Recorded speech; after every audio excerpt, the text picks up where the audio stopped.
time. All right, welcome to part 2 of the 10-part series of Rob Noerr and LCTRfan talking about the state of the 2022 election. I went through the last month here, and I kind of created a list of some of the big news stories over the past month. I think a lot of them will have a big impact on the 2022 election. We can talk about that, and then kind of did a little bit of analysis on some of the changes in the polls and stuff like that. So just kind of overview here, over the past month, there's actually been a significant amount of stuff happen. The Canada trucker protest and all of that stuff has happened in the last month. Obviously, Russia and Ukraine, lots of stuff has happened there in the last month. The Democrats failed on their voting rights bill and Build Back Better and the filibuster within the past month, and this was after our part 1 discussion. The coronavirus the situation with coronavirus has changed a lot, with Democrats now all of a sudden being in favor of ending mask mandates and getting rid of COVID restrictions. Really interesting stuff there. The Olympics in China happened. Biden came out with a racial test for the SCOTUS nominee. All of those things have happened just in the last month. So, and then I've got some other kind of like smaller ones, little bit of fun stories here. And then I also was looking at the actual polling data. Amazingly, has gotten even worse for Joe Biden in the last month. And particularly, I was like in the generic congressional ballot went up. Last time we did this, it was January 18th. On January 18th, the generic congressional ballot was 43 Republican, 42 Democrat. Today, it's 46 Republican, 41 Democrat. The direction of the country polls have gotten way worse for Democrats over the last month. So I think a lot of that can be explained by some of those news stories I just mentioned over here on the last month. I think we're even in a better position for the Republicans now than we were a month ago. What's your overall take on where we're at here on February 22nd, heading into the 2022 midterms? Yeah, well, first off, I will say this, to take everything we're saying with this caveat, in that listen to those news stories that just came this month. So we're still far out. Who knows what happens 2 months out, a month out. But right now, I agree. Things are actually looking better for the GOP. And it's a double-edged sword, right? Like, it's looking better for the GOP. Why? Because the country's looking worse. Because Biden and the Democrats are failing so bad.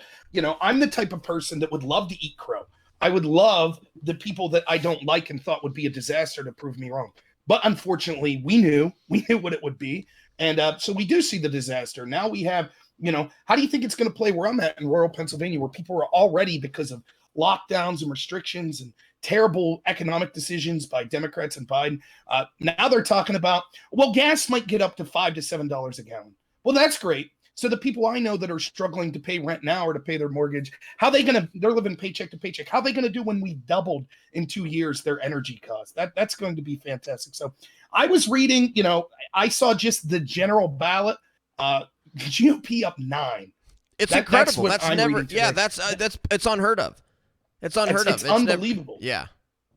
Yeah. So, I mean, I'm optimistic going in. Now, again, as we've said, things could change, and my advice is, I don't like giving advice, but I'll say this. I think that you should always look at it like you're going to lose, or you never have it guaranteed. So get out there, register people to vote, run for office yourself, learn as much as you can about these primaries, because the primaries are going to be just as important. If we just get these rhinos that are just going to represent the Republican Party, nothing will change. But I'm optimistic with the general ballots in the midterms at this point. Yeah, I mean, I totally agree. The last thing we need to do is act as if we're winning or something. I mean, Our country is headed in clearly the wrong direction. You've got tens of millions of Americans out there that are still voting Democrat, even with, and shoot, I forgot to include in the list of the news stories that one of the biggest ones is the new filing from the Durham report. I mean, so that I think is a big story. I can't believe I forgot to list that in what I was just doing here. But no, that's a huge deal. And So we're in a very in one election is just one step. We have so much work to do, and we have so far to go, and our country is in such deep trouble that we have got, and we need to have Americans standing up to run for city councils and school boards where the DSA and the Democrat Socialists of America and those types of groups are focusing on local races and stuff and making a lot of headway there. So I think a big theme of this ought to be, we have got to do everything we can to try to get the country heading in the right direction. Because even if the Republicans take back 40, 50, 60 seats in the Senate and retake the Senate, it's like that doesn't do anything to fix the DOJ or the FBI or fix some of our cultural problems that we've got in this country, things like that. Yeah, no win is big enough. But no, regardless of what happens election day, regardless of how good it looks for the GOP, I'm still going to be saying that's step one. We need to go further. And I think everyone should. You're absolutely right about that. I mean, optimistic news on the school board stuff. Like, where was it? Just in California, district, I think San Francisco, they just recalled 3 members of a school in a landslide in super left-wing areas. Gascon now, the district attorney there, I think in LA, the George Soros funded district attorney that's like, well, we're just going to legalize crime. We're just not going to prosecute people, for equity. I saw that a poll today that said unprecedented 94% of district attorneys and their lawyers, assistant district attorneys in his district want him recalled. 94%. And again, most of those lean left wing. Right. These aren't like, Rush Limbaugh listeners or Ben Shapiro listeners this is a left wing area. And even the left is like, it's going too far. And so I'm optimistic on that front as well. Totally. Yeah. And I think you're seeing a lot of that out there especially with crime. I mean, because crime has become such a problem over the last couple of years, and with Democrats just being out and out openly soft on crime and saying we should not prosecute crimes, and we're not going to prosecute crimes to try to achieve racial justice, which is in and of itself a racist sort of statement to make. But I mean, you saw, I think, what the last election, maybe it was a special election or something. I think the city of Minneapolis, maybe it was a 2021 November election. I think, didn't the city of Minneapolis reject defunding the police? Yep. Yeah, they rejected it, and they've funded it now further than pre-2020 funding. So, I mean, yeah, it's not popular. And look, here's the thing. These people, because the left controls the narrative, because they control so many cultural institutions, they get away with so much. And things, I always try to think of it, what if I'm a person that's like working 9 to 5 and I don't consume media, or like me and you do, because we're entertained by it and we just have an interest in it? A lot of people don't, and I don't blame them. That's fine. Raise a family, have hobbies, go to work. That's all great stuff. How do they look at this? Well, when they're inundated with, defund the police, it's a good idea. Maybe they think, oh, okay, what could that hurt? Well, we see what it hurt. We see the record homicides in these cities. I say this all the time. There are issues we could talk about, like constitutional issues, and we could talk about the racism of Joe Biden saying, my criteria for a Supreme Court justice is a black woman. We could talk about critical race theory. Those things are all important. But you know what people notice? When you lock them down and they can't go to work, when they can't take their kids out in public because crime's so bad, people notice that. And that stuff is horrible for the Democrats. No, totally. And I think, okay, so then that brings me to another news story I missed, which is the inflation story, and like what you started talking about with gas. And this has been like a pet issue of mine. And frankly, so are you familiar with Stephen Moore, the economist Stephen Moore? Yep. He was like one of Trump's like main advisors. Yep. He's sort of like a friend of the radio program that I guest host for. And so I got him on the radio when I was guest hosting, and I ran this idea by him because it was something that I had read in an article in The Economist magazine, which is a left-wing, magazine, but at least they sort of they provide some data, and it can be kind of interesting. So I enjoy the magazine. But one of the things that they point out, which I was like, wow, that's super interesting, is that a lot of the problems in the economy right now, and a lot of the inflation, it's not just from COVID. It's a convenient excuse to blame it all on COVID, Right. but a lot of what's driving it is the global warming regulations, the regulations on for example trucks in California, that energy regulations, and of course energy is foundational to everything. And so when you have rising energy costs, that drives up everything else. When you put regulations on what kinds of vehicles and manufacturing you can do, that raises costs, and it's all because of this global warming thing. And so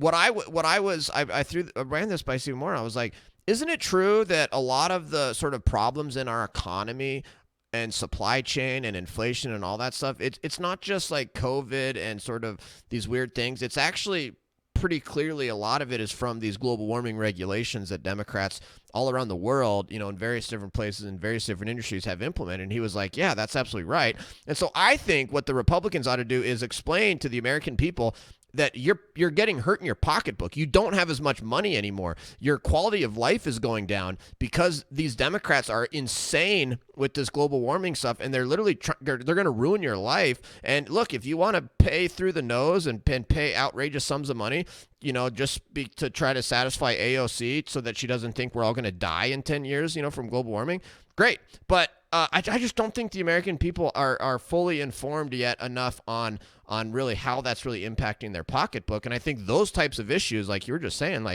are really important to people because it's kitchen table politics. People are really hurting right now because of this inflation and this rising price.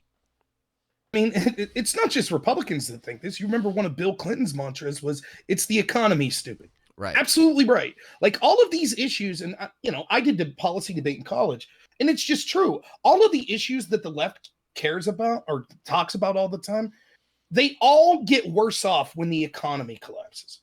Right? All of it. Racism's worse. Exploitation of natural resources is worse. Everything. Like you look at it's not a surprise, and the left understands this. And those issues that people talk about that you can't see in front of your face, like climate change, that's a tough sell. Now, when you look, for example, I think I saw the number one. There was polling between Republicans and Democrats. What you think the most important issue is? It's stark, right? Republicans are talking about the economy, right? They're talking about safety. Democrats are talking about voting rights bills. That was their number one issue. And then climate change was number two. But that's not resonating with people that are working stiffs, that are living paycheck to paycheck, because right now they're concerned about putting food on the table for their family. And I think you're absolutely right. Look, COVID definitely, it wasn't COVID, by the way. It was the response to COVID. That's right. What it was, right? Absolutely. Certainly that contributed. But you're absolutely right. Like, and if you listen to like Klaus Schwab and the World Economic Forum and things like that, they've been planning a reset for a long time because they know that the system that they set up was not sustainable. So they wanted to know, well, how do we reconfigure it so that the people we want still end up on top? And it'll be average people, particularly working class people in the West, like in America. They're going to be the ones that lose their status. That's why we see so many small businesses collapsing. That's why we see more and more people rely on the government. And you're absolutely right. They're going to want to blame COVID, and now they're going to blame Russia. Right? They're going to say, oh, with the economy, it's all right. You can already see them laying the narrative. Yep. Anything to avoid blame themselves. That's right. What they'll point to. Totally, yeah. So one of the big stories, obviously, is what's been going on in Canada. Some people I've heard say that they don't really think Canada is going to impact the 2022 midterms. I mean, my view of what's happened in Canada is that it's a clarion call. It's the canary in the coal mine about what the Democrats want to do in the United States of America, and they're treating the Canadian truckers, who are, in my mind, they're human rights heroes. They're nonviolent, civil disobedience, like civil rights heroes, civil rights and human rights protesters and heroes. And they're being treated as if they're terrorists, as if they're enemies of the state. Their lives are being destroyed. They're being treated the same way that people on January 6th are being treated and portrayed, even though they're completely different. And it's pretty horrific. And I think it will impact the 2022 midterms, although I don't necessarily. I mean, I think that there's now an American convoy being planned and done, but I think it'll have an impact on the midterms, simply because it's so consistent with what the Democrats are doing in the United States. Do you think the Canadian trucker situation is going to impact the 2022 midterms? I don't know how much, just because a lot of the people that are going, there's a lot of people that will say, I agree that that's an issue. They already are going to be like, look, I'm already Republican because of the terrible economy, because of crime, because of all this stuff. So I think that you're going to see some overlap, but it should, because I think between that, there's two stories that need discussed more, or that story. And this is, make no mistake about it, this is a global issue. This is the global left. This is the World Economic Forum people. They come in, like the new fascists come with a smile on their face and say, oh, we care about your pronouns and we really care about diversity and inclusion, but they don't. If you don't agree with, and that's always been the diversity that mattered, the diversity of thought. And that's why you'll never hear people like me or you saying, the people we disagree with ought to be censored from Twitch. We'll never say that. We'll say, fine, let them go. We think their ideas are bad. Go ahead, listen to them. They have bad ideas. But that's not the way. We're not going to suggest. I've never suggested, even when I saw riots all summer because of the George Floyd stuff, I didn't say anyone who donates to any of that ought to have their bank account frozen. That's insanity. It's right. And you know, the recent poll, I was trying to dig it up here, but there was just a recent poll from Trafalgar. Over 50% of Democrats that were polled support freezing bank accounts for people they consider extremists. I mean, this is right along with the polls. You saw that 30% of Democrats polled said that children should be taken away from unvaccinated families. Over 50% said if you're not vaccinated, you should be put in temporary holding facilities. I mean, so this is who the left is. This is right. We can no longer say, well, it's just a fringe element. No, we see that the people in charge are moving this way. And we certainly see that many, up to half, if not more, of the people polled that recognize as being members of the Democratic Party or are likely voters, they support these authoritarian measures. Yeah, and so it's so disturbing. They're extremely authoritarian. They're extremely hateful. I mean, I always ask people, okay, think of this. Think of your standard like far leftist, like Twitch streamer, like hardcore progressive leftist, and then think of somebody like me or you. You know, who would you rather have pull up to you when you've got a flat tire on the side of the road? You know, would you rather have one of these leftists with pink hair and like nose piercings pull up to you on the side of the road, or would you rather have me or Rob? It's like, obviously, like, we're nicer people. We're going to be more willing to help you. Like, we're not hateful. Like, those people literally wouldn't help you on the side of the road if they thought you were like a conservative or thought you supported freedom or something like that. But I don't think that the vast majority of Americans that vote Democrat, I don't think they have fully come to the realization yet that those poll numbers that you're talking about, that 30%, 50%, 60% of Democrats that support this sort of authoritarian, anti-human rights stuff that mostly comes from the coast. Those are mostly the coastal East Coast, West Coast Democrats. I'm convinced that most Democrats in the middle of the country in swing states have no idea that that's because the Democrat Party lies about it. I mean, so I think if the more people that start to realize that that's really who the Democrats are, that's who the global left is, I think that hurts the Democrats even more. Well, I hope so. And it's certainly hurting them with independents. And it's also driving out the base for Republicans.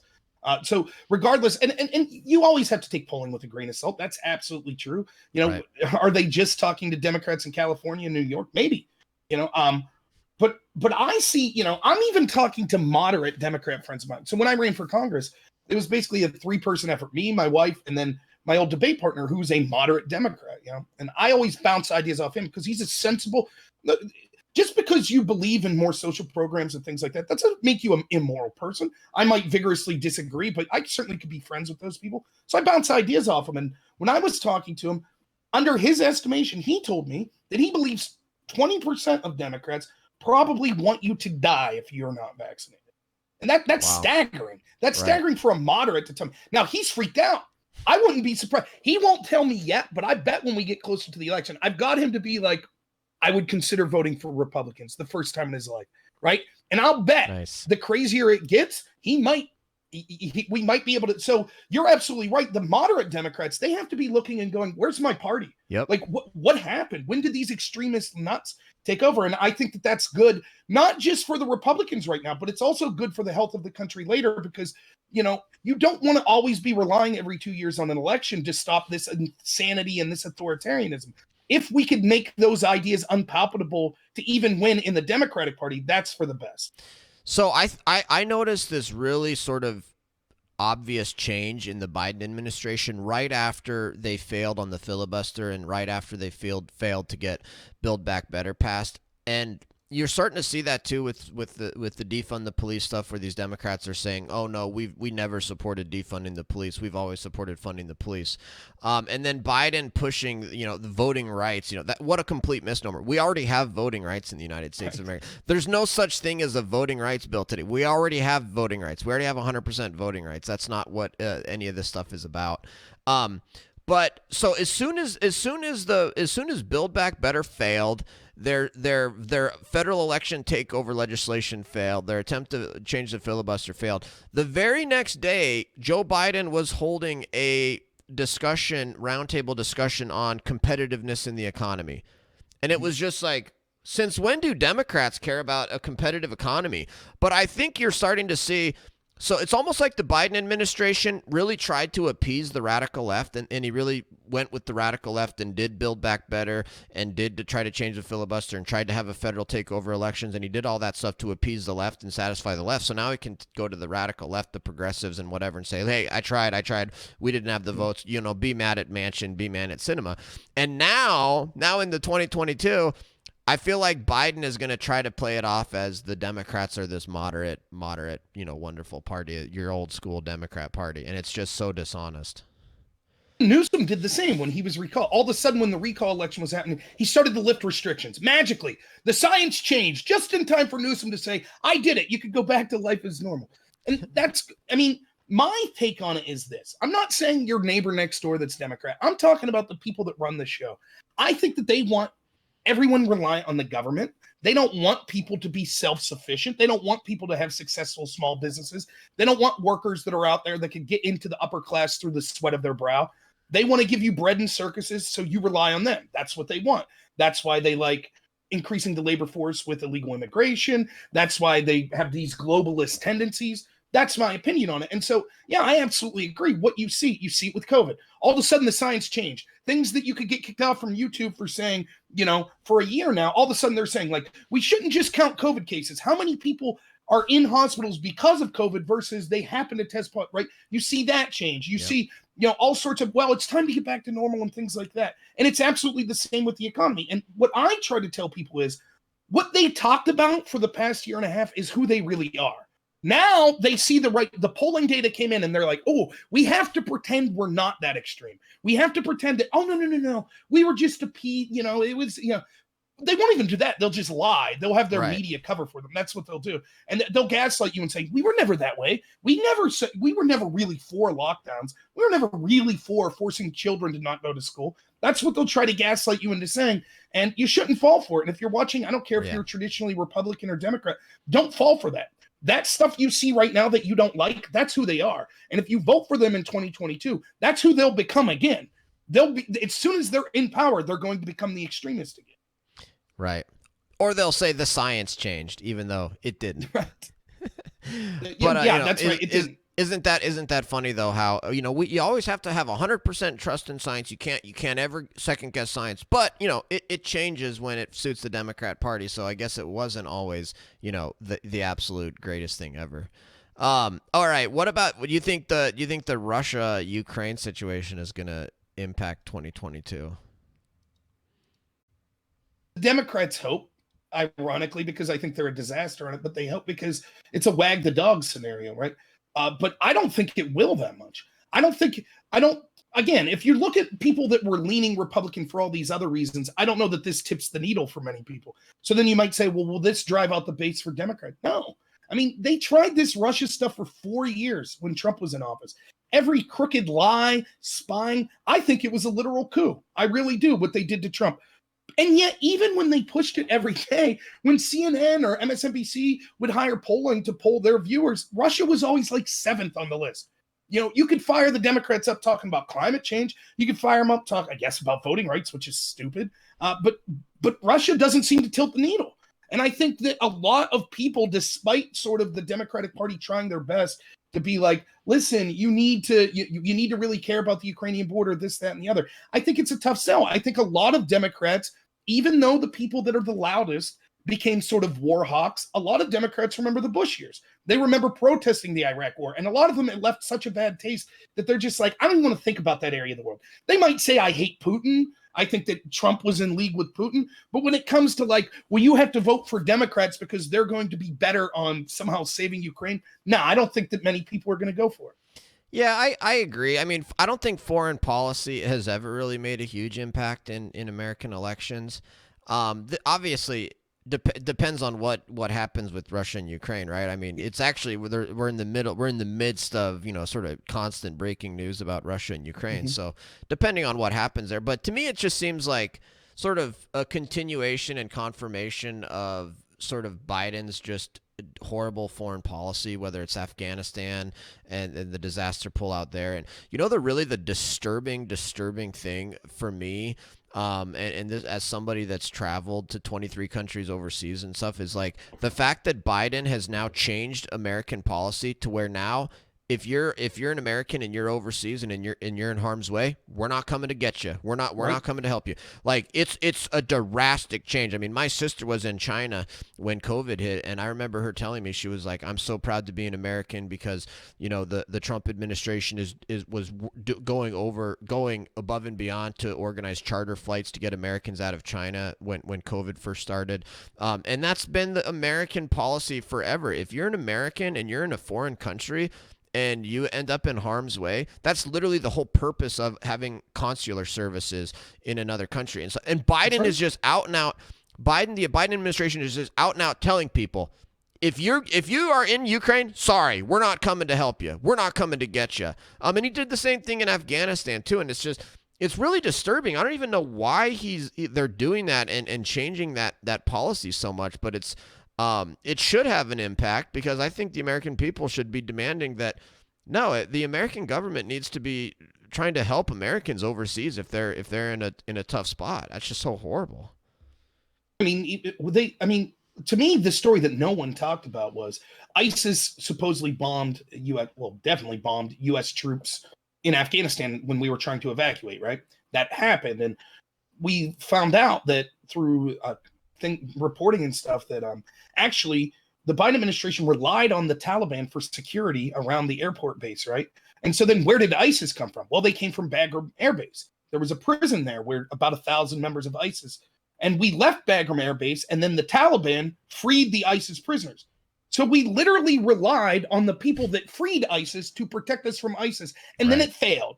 And then one of the worst things imaginable was, well, Biden had egg on his face, but he saved face by saying, oh, we got them. We got ISIS. Well, he didn't. He killed 9 kids. That's what he did. Now, where's the big-hearted left that used to care about that sort of stuff? All of a sudden, I was on a panel with them as that story was breaking, and they were bragging about I won't use the language they used, but they were claiming that, Biden had big nerve, big courage. And I was just like, are you kidding me? He's bombing children. And I mean, yeah, you're absolutely right. You can't feel safe now, regardless of what you think about what our military should be doing around the world. We should at least be ensuring that Americans are safe, and that's not the case. And look, we've sent the signal to weakness to our allies, to our allies and our enemies. And you'd think China's not watching what's going on right now and didn't watch with Afghanistan when they're looking at Taiwan. That's the big issue. And here's the other thing that when we talk to the talking heads, like in the media or people we deal with, like in social media on Twitch or YouTube, when we talk to lefties, when you ask them, what would Trump's biggest failure be once you got away from mean tweets and stuff like that? They said foreign policy. You can't trust him with the nuclear football. You can't trust him with the codes. The world will be lit on fire. Our allies won't trust us. Our enemies will aggress. And then what was Joe Biden's strong suit? Getting us back to normalcy. His foreign policy chops.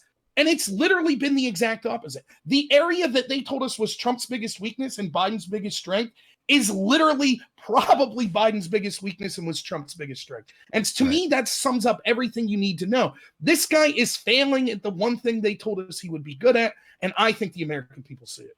Absolutely. The amount of hypocrisy and double standards on the left is just off the freaking charts anymore. Okay, so let's go on to the Democrat failure on to get their federal takeover election and Build Back Better and the filibuster passed. To me, that's just a bigger picture of basically the Democrats haven't really done anything. They don't have any accomplishments. Biden has not accomplished anything.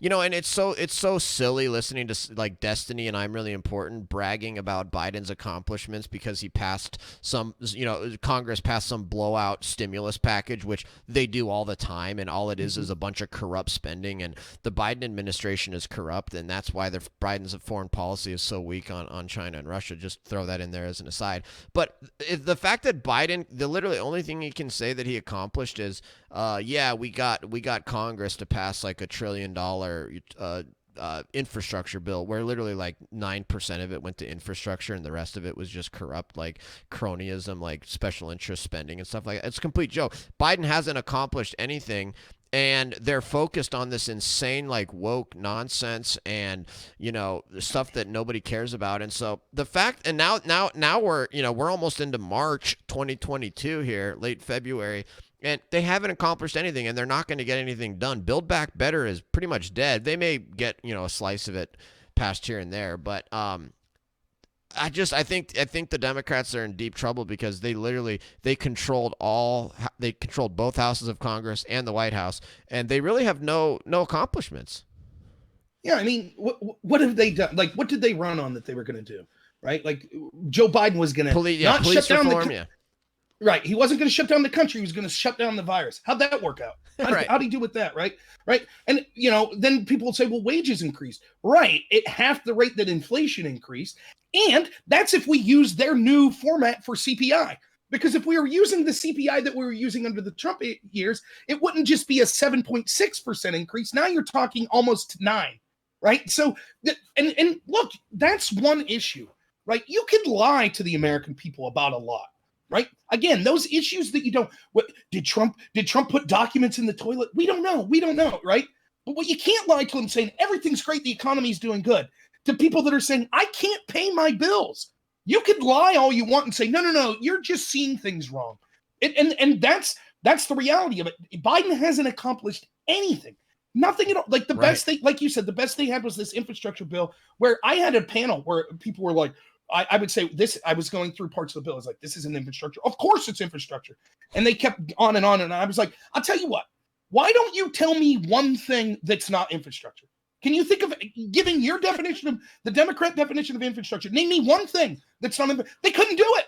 They couldn't literally name one thing that's not infrastructure, right? Funding gender studies in Afghanistan. Well, that's infrastructure, right? Like everything. Right. And so Biden's comes to my neck of the woods in Pittsburgh. He's given a speech on the infrastructure bill, and a bridge collapses in Pittsburgh. Because, and let's be clear, it's not just the Democrats. All this money that we constantly pay, that should be, right? Our defense, like our military, our infrastructure, those are the fundamental things that our government should be doing. But we give money, we pay taxes for that stuff, and they don't take care of it.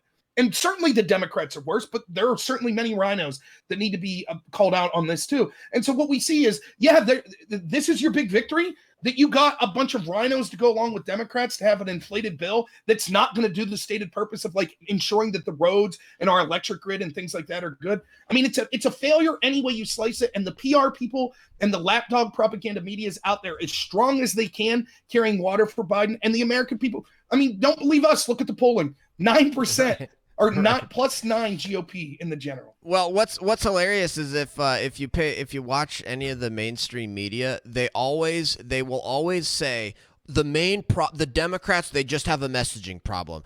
This is all about just Democrat messaging. If the Democrats could just go out and tell the American people what they've accomplished and what they've accomplished, that would be just fine. And the Republicans are only doing well in the polls because disinformation and misinformation. Even though the Democrats would put Putin to shame in terms of the amount of disinformation and misinformation they put out. But it's always about Democrat messaging. That's always the excuse, is that if the Democrats just had their messaging better. And every time I hear them say that, I'm just like, thank goodness you guys still haven't figured out. They still don't know why Trump won. They have no idea why Trump won. Yep. They have no idea why their poll numbers are bad, and they think it's their messaging, and it's really got nothing to do with that. Yeah, I absolutely agree. And the important thing to remember here is they have all the messaging on their side, and they're still blaming it. And one of the things I took, like, Trump was divisive. Sometimes Trump attacked people in ways that, like, dude, you don't have to go after Rosie O'Donnell. You're president of the United States. Someone says Rosie O'Donnell said, you say who? Next question. I'm president. Moving on. So some of that stuff was petty and dumb. But one of the things that I could applaud Trump for, I don't recall him ever attacking voters.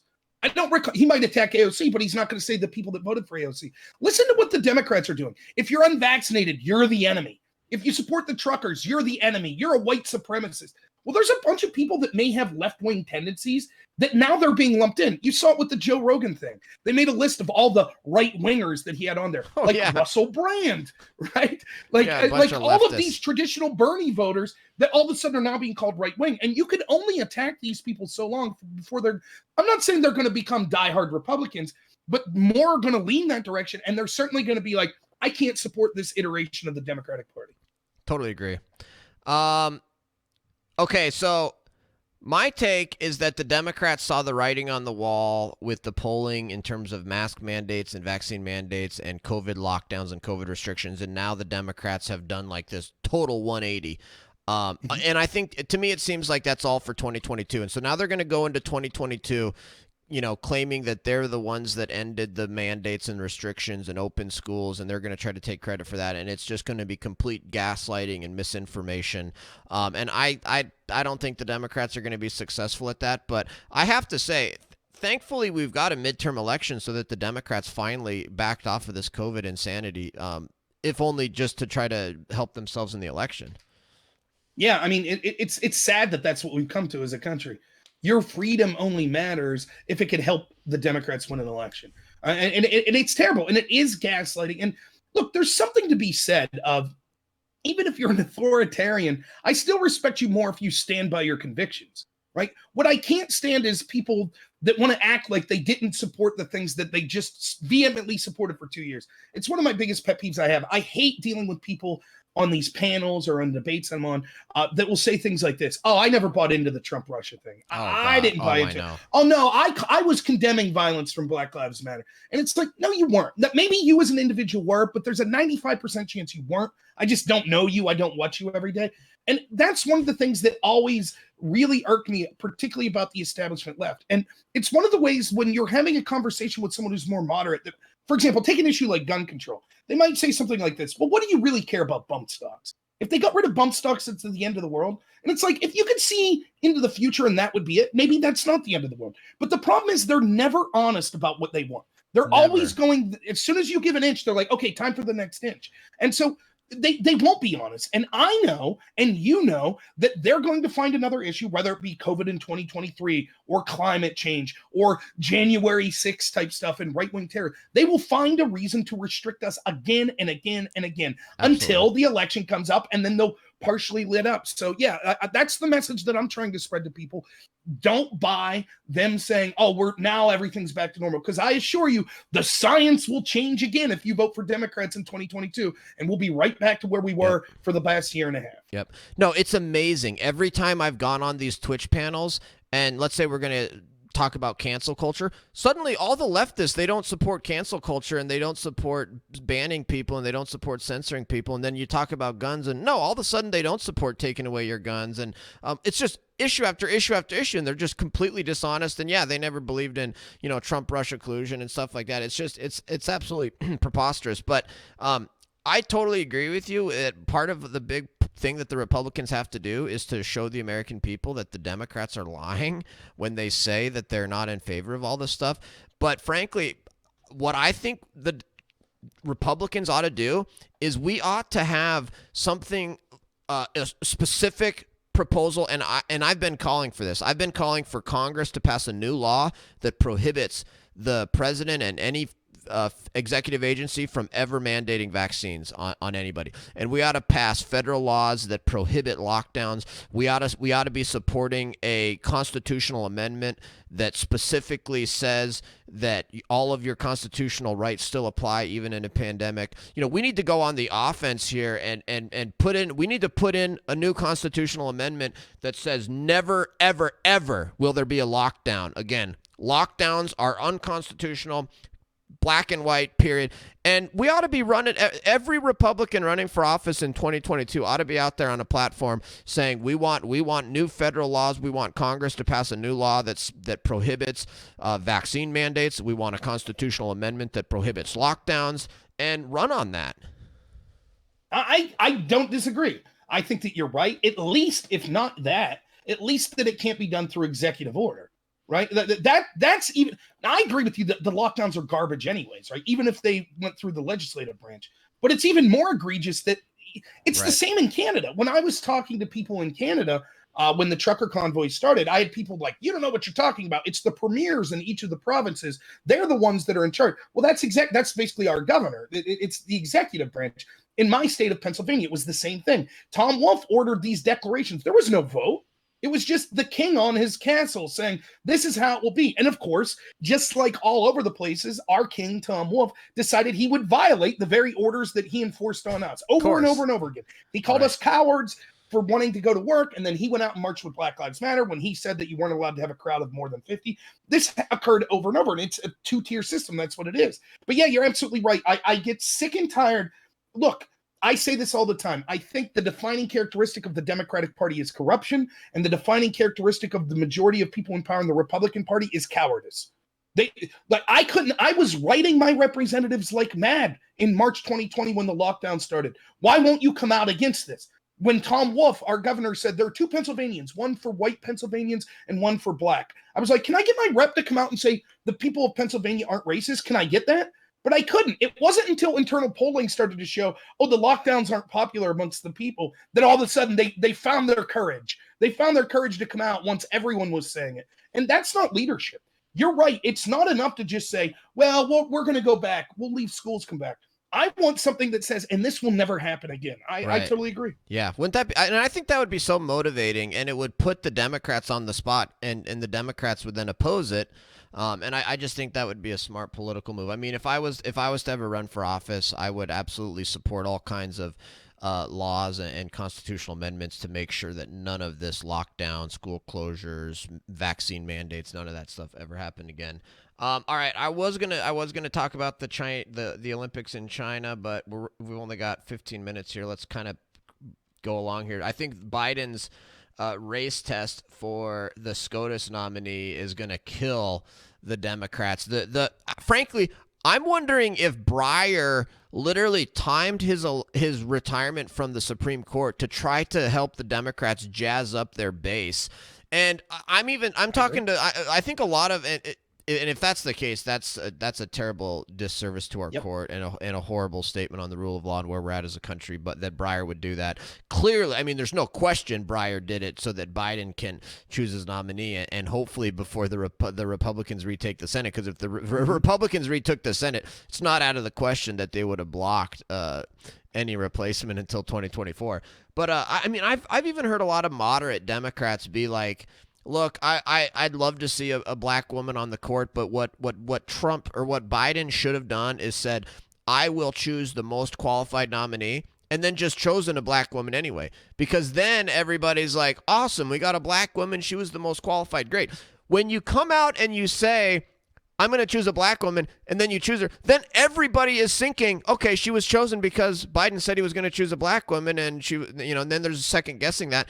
And it's just horrible the way he would say, if you're a Latino, you're not, don't apply. If you're an Asian woman, you're not up for consideration. You're not. I mean, I just think it's so terrible. I think and that's going to be a huge issue as Biden makes this Supreme Court nominee, and it's a black woman, and the Republicans aren't going to do a Kavanaugh on her or anything. But I just think that's going to hurt the Democrats going into 2022, because it's just a perfect example of the woke insanity on the left.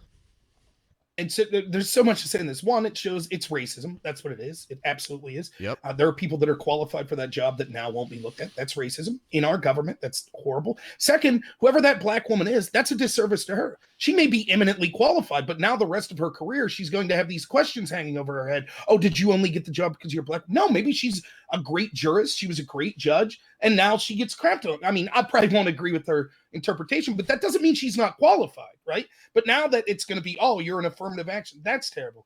But what you bring up, that point, is something I talked about a lot, and I talked about it, I connected it to another story, and we'll see what you think about this. It's the gall or the stupidity to just not pretend, right? Just pretend. We all knew that he would want to take a black woman or a Hispanic woman or something like that. But why not say, like you said, oh, they happen to be the most qualified? It's because it's either because they're so dumb that they don't even realize what they're doing, or it's because they don't care. They just view themselves as disconnected from the average person. Look at that Stacey Abrams photo where she's in front of all those kids and not wearing a mask, and they're all wearing masks. Now, I'm not surprised that Stacey Abrams views herself, who through any science, look at the science, as someone who's a little more overweight and older. She's far more at risk for COVID than any of those children. So if you had to have one person in a mask, it would be her. But instead, she doesn't have a mask and all them do. I'm not surprised she sees herself as better than the order and better than the children. But what's kind of shocking is no one around her for 5 seconds could be like, hey, can you put the mask on just for this photo? Just pretend for the photo. Right. They don't care. Just like Biden, no one around him could be like, just pretend that you were looking at everyone and you picked the black woman. They don't care. That's the hubris they have, because they're never challenged. They expect their lapdog media and all of the people in charge of our culture and our narrative to just go along with them. And so, another example of this is Ned Price, when he was asked by that reporter, I believe from the New York Times, where's your evidence that Russia's going to stage a false flag? And he basically, after just like meandering for 4 minutes, said, I'm surprised you're spewing Russian talking points. They're not used to being challenged. They literally view you as peasants, and they'll just do what they want. And so to me, that's what this Joe Biden story was. Yes, it shows the racism that me and you knew it exists, but it also shows that they're either stupid or care so little about you, they don't even put on airs. They're just like, yeah, it's right out in the open. Yeah, no, it's a really interesting question. Like, why would you do that, knowing that maybe they don't know that most Americans are going to view that as very off-putting and just wrong, and it makes it's just so clear. It's like, I don't know, maybe I like I said, I still don't think they have any clue why Trump won originally. I was looking at the Real Clear Politics latest polls, and there was an Emerson poll, a recent Emerson poll that showed Trump beating Biden in 2024, and then they've got the generic congressional ballot with Republicans up 9 and all of this stuff going on. And the Democrats are just full steam ahead on all of this woke nonsense. And I don't know if are they that disconnected from the American people that they think everybody's an East Coast, West Coast leftist who's going to think this is so awesome that Biden is choosing, an African American woman? Like, do they really have, like, are they not paying attention to the polls? Do they just expect the media to run cover for them on this? Do they just think that this is going to make them look good? Like, it's so interesting, and it's like they're not changing, they're not realizing they're just getting more and more disconnected from the average American. I think that, again, I don't, there's all sorts of, it's tough when you have this internal reporting, but I hear all sorts of reporting that I forget the guy's name that's in charge, the chairman of the DNC, that people are like, get him out, he's not doing anything. You hear people basically, even in Kamala's camp, that's quitting in record numbers. They're just like, she's not doing anything. Tons of stories. And I mean, imagine that Kamala Harris is being seen as competent right now. Let's say she got anything done that she was tasked with doing. You can't tell me that Democrats wouldn't be chomping at the bit to say, get Biden out. But they can't do that because Kamala's even less competent and less likable. So they're kind of stuck. And it's kind of like, I was reading a story the other day, I think from Politico, that was just like, a lot of Democrats, like the rank and file, just say, the writing is on the wall and we can't change it for 2022. It's too late already. Like, there's no competent leadership to try to drag things in a different direction, which sadly for me is like, well, then they're going to be looking for a big change, something like troops on the ground somewhere, something like that they, or something that they could point to and say, see, there's an external thing, but yeah, I mean, it is amazing. It continues to amaze me. I mean, just look at this situation real quick with Biden saying a black woman. Did that gain him one vote? If he would have did it like you said, right, and just said, oh, we happen to have chose a black woman who was most qualified. Is there one person out there that was like, I would have voted for Biden had he announced before that he was specifically choose? No, there's not one. But does it harm him with people? Tons. Of course it does.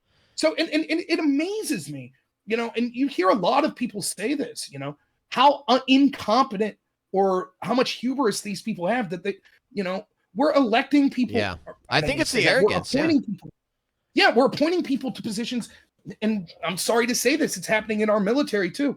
And when you appoint people not based on competence, but on, oh, they think the right way or they look the right way, this is what you get. You don't get the best people. And when they're finally challenged, they don't know what to say. They don't know what to do. Oh my gosh, like all of let's be honest about why Kamala Harris was chosen. I mean, Kamala Harris was chosen for the same reason Biden is going to choose his Supreme Court nominee. And everybody knows it, and she's not competent. I mean, you listen to these quotes. Have you seen these quotes that she's been on video saying over the last week or two where everybody says that she sounds like she's a sixth grader who had to write 400 words for a book report, but they never read the book, So they're just like stringing words together. She doesn't know what she's talking about. She's the most she's less likable than Hillary Clinton. She's more toxic of a personality than Hillary Clinton. So it's just, I mean, that's what you get. And you listen to Kamala, real quick, you listen to Kamala and Biden, and I don't like this guy, but then listen to Putin speak.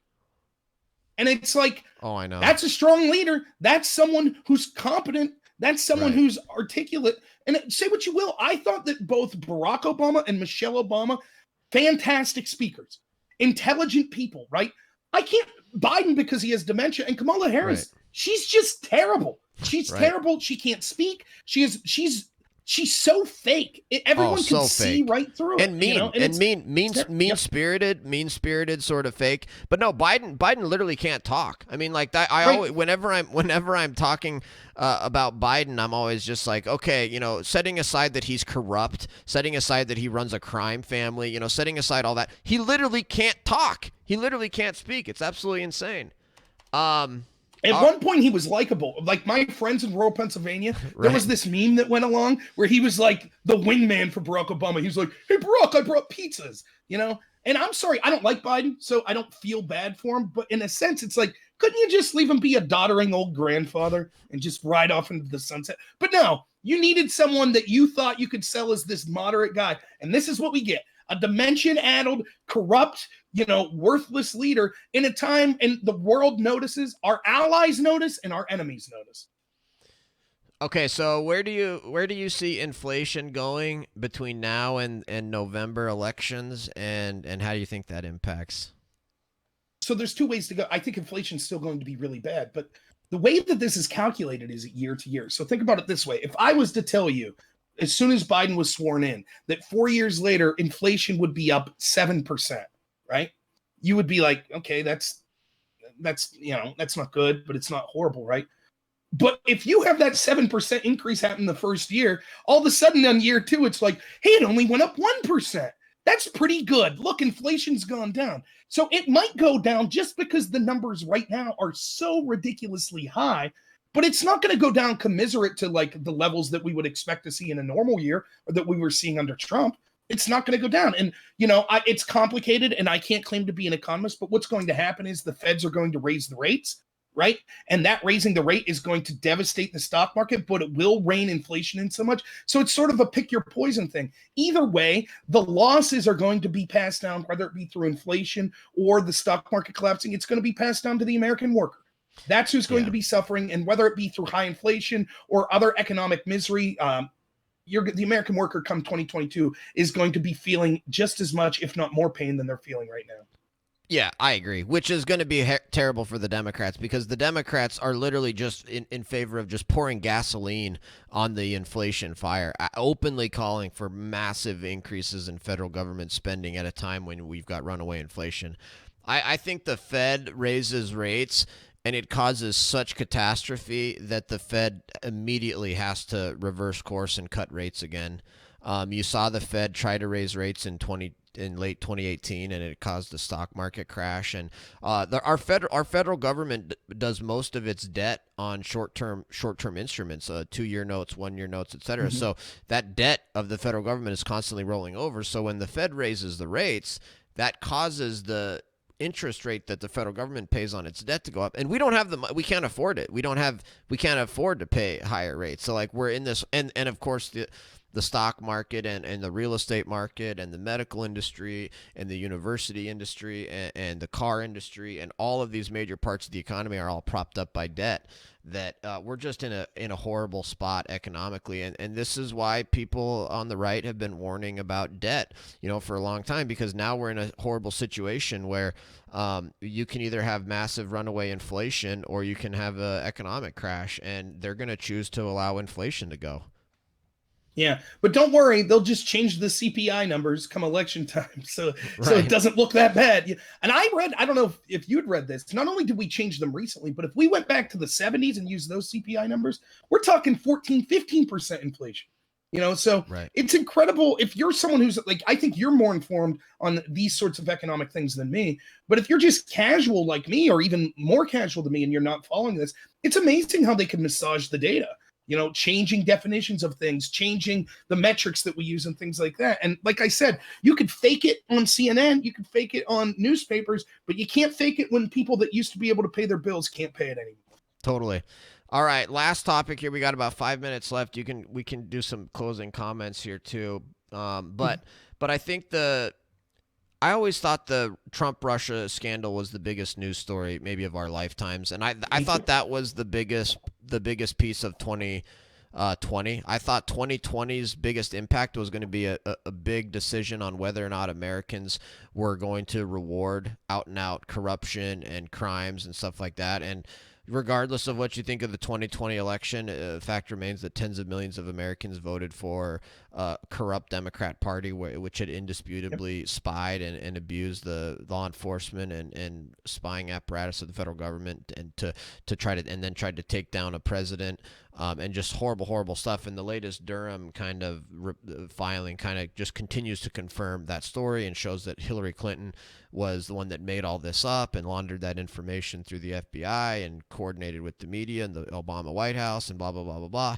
But it doesn't seem to be making that big of an impact on our politics. And that's just so sad. What a sad statement that's not the number one story day in and day out, and about what that says about this country. I mean, there's so much to say on this. It's appalling. As always, the reaction to the story is almost as bad as the story itself, right? It was like the Hunter Biden laptop story. That's a bad story. But the fact that almost all the mainstream media and the social media companies were on board with censoring that story, that almost is worse, right? I agree with you that the Russia collusion scandal, to me, is the biggest political scandal in my lifetime, possibly history of this country. I think it's that bad. And if you're a Democrat and you're wondering why, did you believe that it was potentially a bad thing if a foreign country was influencing our country? Well, what if it was the actual most powerful investigative intelligence and law enforcement agency in the history of the world? The FBI, the CIA, the Democratic Party, the Department of Justice, because that's what it was. You could take every foreign country in the world that we're enemies with and have them spying and trying to influence our election, and it wouldn't have 5% of the influence of the intelligence agencies, the media, all of these groups that are putting their thumb on the scale. It stole the 2018 election. It did, which led to the impeachments and stuff like that could have stole the 2020 election. I'm not talking about Dominion voting machines. I'm talking literally this collusion between the intelligence agencies, the Democratic Party, the Obama administration, our media, etc. It stole that. And it stymied Trump's agenda. It did.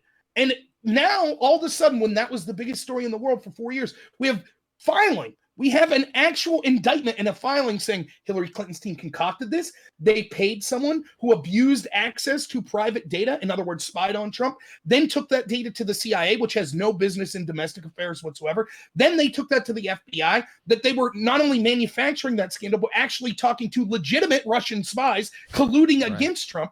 Everything they accused Trump of, they were doing it. Not just the Hillary team, but also the intelligence agencies. So when that story breaks, what did you expect the media to do? They're complicit in it. So they have to, and to plug myself a little, if you go to my YouTube channel, Normal America with Rob Noerr, Hillary Clinton's put out a Vanity Fair article on Twitter and said, this debunks it. I take 18 minutes to debunk that Vanity Fair, and it wasn't even hard. They have no answer to it. They're just like, oh, well, Obama was in office when they were spying on the president. No, it was during the transition period when they had access to data on Trump. That's what they were doing. So yeah, it should have more of an influence on our politics. But for 4 years, I screamed about this, and it's hard to tell your neighbor that's losing their farm, did you see this Russia collusion garbage? Like that doesn't resonate as much as I can't go to work. So I think that's why you still see those economic issues and things like that, even amongst Republicans, are going to be more important. But it is, if we allow them to get away with this, no other issue matters, because they will put their thumb on the scale of any election from now until the future, and there's nothing we could do about it. Well, awesome. I did have more stuff to go through, including a Pennsylvania Republican Senate primary poll showing Dr. Oz leading, but that's going to have to wait. That's going to have to wait for the next month. I do want to keep this to an hour, so that's part 2. We'll do another one maybe, late March. Thanks so much, Rob. Yeah, and I'll just say in closing here real quick, I'm going to try to interview as many Republicans as I can. I'll be interviewing Republican gubernatorial candidate Jason Ritchie Thursday at 7 p.m. And then Lieutenant Governor candidate Russ Diamond, who's one of my favorite politicians, March 2nd. And if you'd be interested in coming on those interviews, I think it would be interesting. You don't have to do all of them, but it'd be interesting to get you on some of them from sort of an outsider's perspective on an issue like the senatorial candidate, because obviously that affects all of us, not just Totally. Yeah, that'd be awesome. All right. Thanks so much, man. Thank you. It's fun as always, and we'll talk to you soon.